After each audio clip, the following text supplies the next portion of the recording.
Korban perkosaan dokter residen di Rumah Sakit Hasan Sadikin Bandung, Jawa Barat bertambah.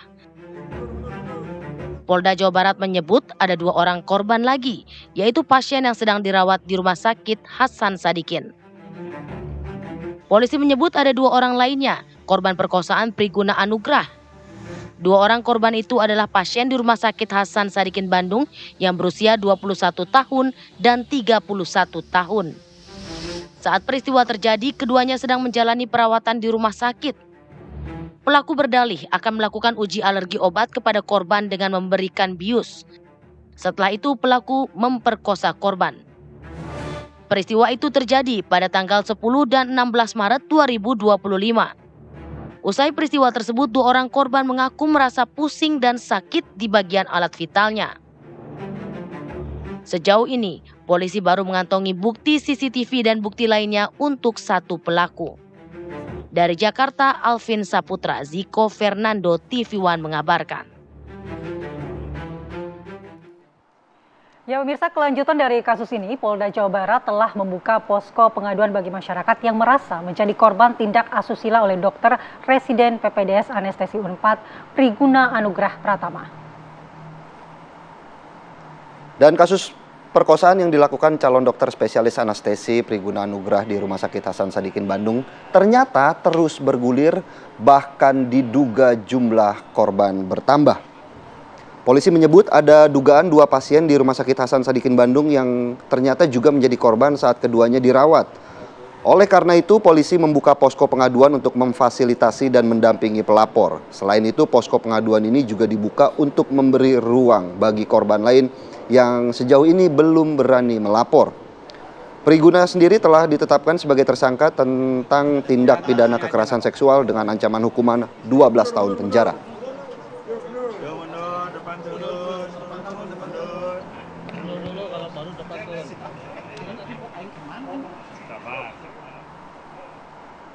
Baik, tindakan oknum dokter residen di RSHS Sadikin Bandung ini tentu cukup menghebohkan ya, betul. Karena seharusnya dokter yang memberikan perlindungan pada pasien, keluarga pasien, kemudian melakukan tindak kriminal di rumah sakit dengan modus juga melakukan pembiusan. Nah ini kita akan bahas dengan narasumber kita yang sudah ada di studio, karena juga aparat kepolisian yang melakukan penanganan kasus ini mengungkapkan bahwa ada kelainan seksual dari dokter ini. Apakah ini akan mengaburkan kasus hukumnya atau seperti apa? Sudah hadir di studio Dr. Sulfia Oktanida Syarif, dokter spesialis kedokteran jiwa. Selamat pagi, Dr. Vivi. Pagi, Dok. Pagi. Kemudian melalui sambungan Zoom juga sudah bergabung Dr. Gigi Mirza Mangku Anom, dokter spesialis gigi yang juga dokter influencer. Selamat pagi, Dr. Mirza. Selamat pagi. Ya, pagi, Dok. Saya langsung mau ke Dr. Mirza yang juga menjadi salah satu berperan cukup besar ya memviralkan kasus ini. Seperti apa sih, Dok, sebenarnya dari pandangan Dr. Mirza yang juga sempat berbincang dengan keluarga korban terkait kasus ini, Dok, awalnya? Ya, jadi awalnya ini saya mendapat informasi itu dari salah satu akun Instagram anonim gitu ya. Lalu terus kemudian saya baca, hanya beritanya hanya sedikit gitu. Lalu terus kemudian saya ini merasa ini kok kejadian yang maaf ya cukup biadab begitu, apalagi dilakukan oleh seorang calon dokter spesialis kepada keluarga korban. Ini sangat memprihatinkan. Lalu kemudian saya mencari tahu dari beberapa teman, dan ada salah satu informasi yang masuk ke saya itu tentang kronologinya. Saya lihat, baca kronologinya, dan saya rasa ini harus diinformasikan ke publik agar kasusnya bisa berjalan dengan baik, karena ini sangat mencoreng dunia kesehatan Indonesia, khususnya kedokteran di Indonesia. Pelaku ini telah menghancurkan ribuan dokter baik lainnya yang sedang berusaha untuk melayani pasien dengan sebaik-baiknya. Baik, Dok. Kalau dari awal sendiri keluarga korban ini udah ada upaya hukum nggak untuk kemudian mengungkap kasus ini, Dok? Informasi dari keluarga korban itu sudah 1 bulan yang lalu, itu mereka kurang lebih 1 bulan yang lalu mereka itu melaporkan ke polisi atau melakukan upaya hukum. Namun menurut keluarga korban ini belum sesuai dengan apa yang mereka harapkan. Ya tentu karena proses hukum kan tidak bisa instan. Ada penyidikan dan lain sebagainya dan itu masih terus berproses di kepolisian di Polda Jabar. Nah, informasi dari keluarga korban mereka meminta pertama mereka berterima kasih dan yang kedua mereka meminta untuk dibantu dalam artian bukan dari sisi hukum ya karena itu bukan kompetensi atau wilayah saya tapi dibantu untuk agar bisa dikawal tanda kutip supaya ini sesuai dengan apa yang diharapkan oleh keluarga korban. Baik, Dokter Mirsa, sebelum ke Dokter Vivi, saya ingin juga mengkonfirmasi. Saya mengamati beberapa hari ini story atau Instagram, sosial media Dokter Mirsa yang mengatakan bahwa sebenarnya dunia kelam PPDS itu memang sudah banyak kejadian yang terjadi di dalamnya. Tapi apakah tindakan seperti ini pelecehan terhadap pasien maupun keluarga pasien juga ada kasus yang sama? Ya, tentu sebelumnya ini tidak bisa dianggap sebagai digeneralisir atau semua pendidikan atau peserta didik dokter spesialis itu melakukan hal seperti itu. Tentu tidak, lebih banyak yang baik. Tapi kalau ditanya apakah kasus ini adalah kasus yang pertama, kasus yang serupa ini, tidak. Ini banyak kasus-kasus sebelumnya yang sudah terjadi dan memang berakhir tidak ramai di media atau di sosial media, diselesaikan secara internal dan kemudian hilang atau henti begitu saja. Baik, saya langsung mau ke Dokter Vivi. Dokter Vivi, bahwa kemudian pihak kepolisian juga sudah memberikan statement bahwa ini ada kelainan seksual dari pihak pelaku. Kalau dari sudut pandang Dokter Vivi seperti apa? Semua kemungkinan itu bisa terjadi bahwa seseorang itu apakah memiliki suatu deviasi seksual, kelainan ketertarikan seksual, atau bahkan sampai ada gangguan mental, tapi itu tidak meniadakan aspek hukum yang perlu terus ditindaklanjuti. Artinya kalau kita bicara orang dengan kelainan seksual pedofilia misalnya, tapi kan tetap saja dia perlu dihukum apabila dia melakukan tindak kekerasan seksual pada anak misalnya. Walaupun bisa aja berdalih, oh iya saya punya kelainan seksual tertariknya sama anak-anak. Sama halnya seperti ini, apabila ditemukan bahwa oh ini ada kelainan seksual tertariknya pada orang yang tidak sadar, yang pingsan, yang dibius terlebih dahulu, tidak meniadakan aspek bahwa yang bersangkutan pelaku memang perlu ditindak secara hukum karena itu kan kriminal. Tapi kalau kemudian kita lihat di beberapa kesempatan PA juga muncul ke publik, bahkan di press conference juga diberikan dihadapkan gitu ya kepada publik bahwa seolah-olah ini begitu tenang pelaku. Apakah memang ini suatu hal ataupun tanda bahwa pelaku sendiri sudah seringkali melancarkan aksinya? Sebetulnya kita tidak bisa menilai dari gesture secara katakanlah tampak dari luar ya, bahwa tenang ini maksudnya apa nih? Apakah memang karena sudah terbiasa ataukah justru karena memang ada sesuatu yang lain ditutupi dan sebagainya ya. Jadi memang butuh pemeriksaan lebih lanjut, biasanya oleh tim psikiatri forensik untuk bisa mendalami kondisi kejiwaan ya dari katakanlah oknum pelaku. Tapi tentunya kita selalu ingin semua pelaku kekerasan seksual itu dihukum seberat-beratnya. Apabila terbukti ya memang harus dihukum supaya tidak bebas berkeliaran dan membuat banyak lagi kejadian-kejadian kekerasan seksual. Ini hanya satu dari sekian banyak kasus yang mungkin terblow up. Gitu. Begini dok, kalau gangguan kejiwaan itu apakah termasuk kelainan seksual itu masuk dalam gangguan kejiwaan atau ini berbeda? Nanti kita akan bahas, tapi kita jeda dulu dok. Usai jeda kita bahas di Apa Kabar Indonesia Pagi. Kita lanjutkan dialog di Apa Kabar Indonesia Pagi. Pemirsa, kita ke Dokter Vivi. Dokter Vivi, kalau kelainan seksual yang diungkapkan oleh kepolisian terkait dengan dokter Priguna ini yang katanya ingin melakukan hal tersebut kepada korban yang pingsan. Nah, apa nama kelainan ini dan apakah ini masuk ke gangguan jiwanya? Di dalam dunia psikologi itu ada yang namanya deviasi seksual atau kelainan seksual yang disebut parafilia. Parafilia ini jenisnya macam-macam. Jadi intinya adalah ketika seseorang itu memiliki fantasi, dorongan, dan perilaku seksual yang tidak biasa, tidak wajar. Jadi melibatkan situasi, objek, ataupun individu yang tidak biasa. Contohnya misalnya ketertarikan seksual kalau pada orang yang pingsan atau yang tertidur tidak sadar itu namanya somnofilia. Ya, kalau yang terkenal ya pedofilia pada anak atau nekrofilia pada jenazah. pada mayat. Ada juga fetishistik. Fetishistik itu ketertarikan seksualnya pada organ tubuh atau objek benda mati yang tidak berkaitan dengan seksual sebetulnya. Tapi itu masuk gangguan jiwa, Dok? Nah, ketika itu sudah berlangsung selama minimal 6 bulan dan menimbulkan distres, penderitaan buat yang mengalami atau berbahaya untuk orang lain, itu masuk gangguan mental. Oke, baik, Dokter Vivi, saya juga mau ke Dokter Miza. Dokter Miza, sejauh ini sebagai salah satu yang aktif di media sosial, apakah kemudian dengan memblow up kasus ini ada tanggapan-tanggapan lain ataupun mungkin saja ada korban lain yang belum berani melapor tapi sempat bercerita kepada Dokter Mirza?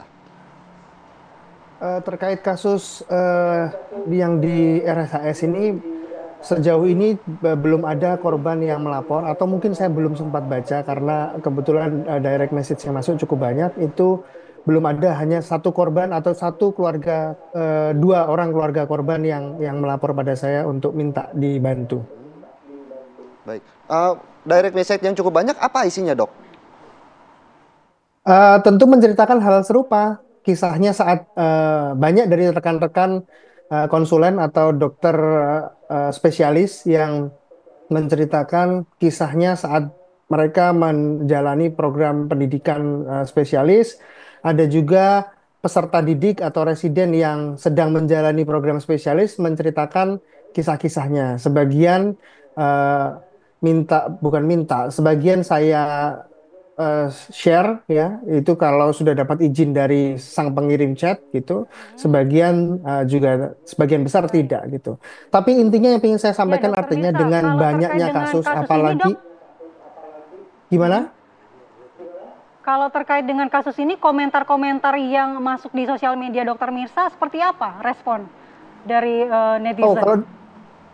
Kalau dari netizen tentu ini mereka tercengang, mereka kaget, mereka merasa sakit hatinya karena merasa seperti dikhianati begitu, dan banyak juga yang akhirnya menjadi kehilangan kepercayaan kepada dokter. Tapi yang perlu saya tegaskan bahwa tidak semua dokter seperti itu. Bahkan dokter yang melakukan kejahatan sampai kejahatan seksual itu adalah oknum yang jumlahnya memang tidak banyak, namun memang faktanya itu ada.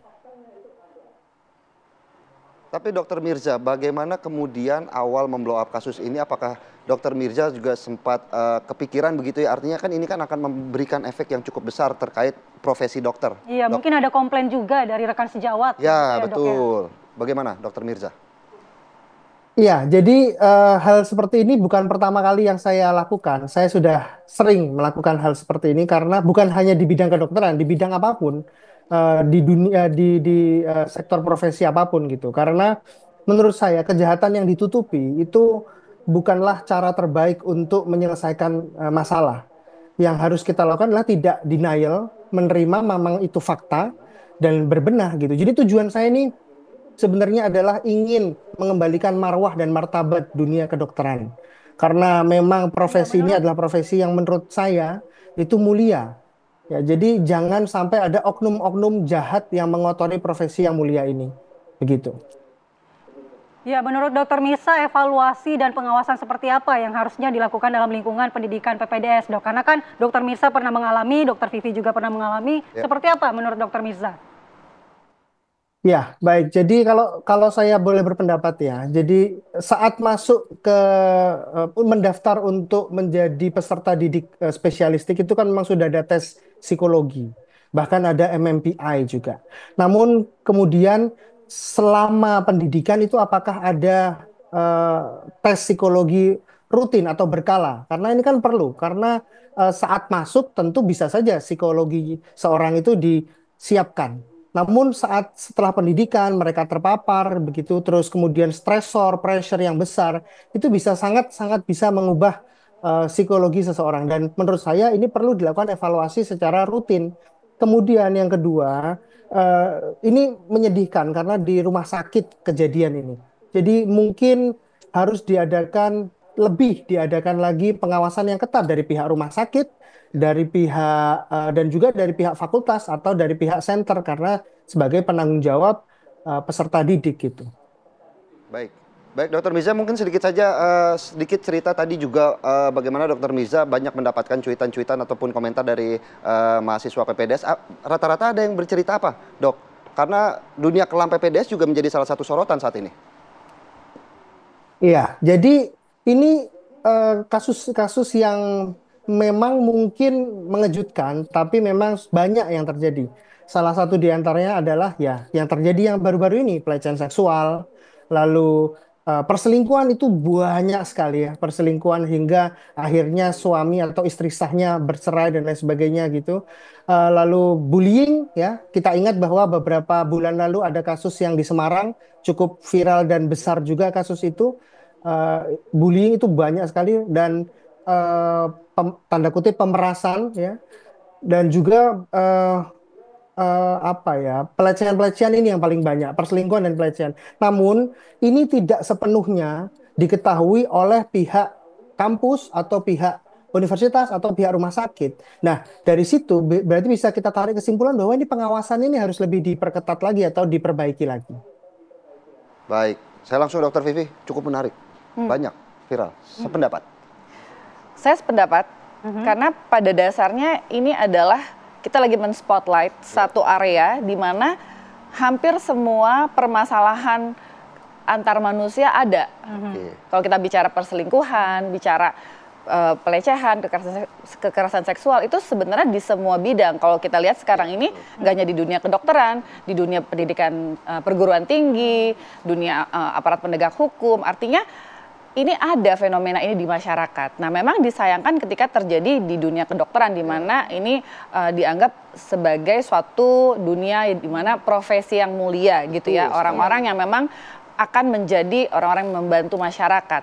Nah, kalau kita bicara di dunia PPDS, selama 4-5 tahun sekolah spesialis, orang dewasa dalam kondisi yang stressful harus menangani pasien secara klinis, ada tekanan akademis, mungkin berjauhan dari keluarga, tidak memiliki penghasilan selama 4-5 tahun, stresnya tinggi sekali. Tekanannya cukup tinggi. Tekanan cukup tinggi, sehingga kalau misalnya sehari-hari bertemu dengan rekan kerja atau sesama nakes, sangat mungkin terjadi perselingkuhan. Itu di mana-mana bisa terjadi. Tentunya kita berharap bagaimana kemudian fenomena-fenomena tersebut juga jangan menjadi hal yang lumrah begitu ya, Dok. Betul, jangan dinormalisasi. Harus ada evaluasi dan pengawasan begitu ya untuk sistem pendidikan PPDS ini ya, Dok. Betul. Baik, terima kasih Dokter Vivi dan juga Dokter Mirza yang sudah bergabung di Apa Kabar Indonesia Pagi, pemirsa.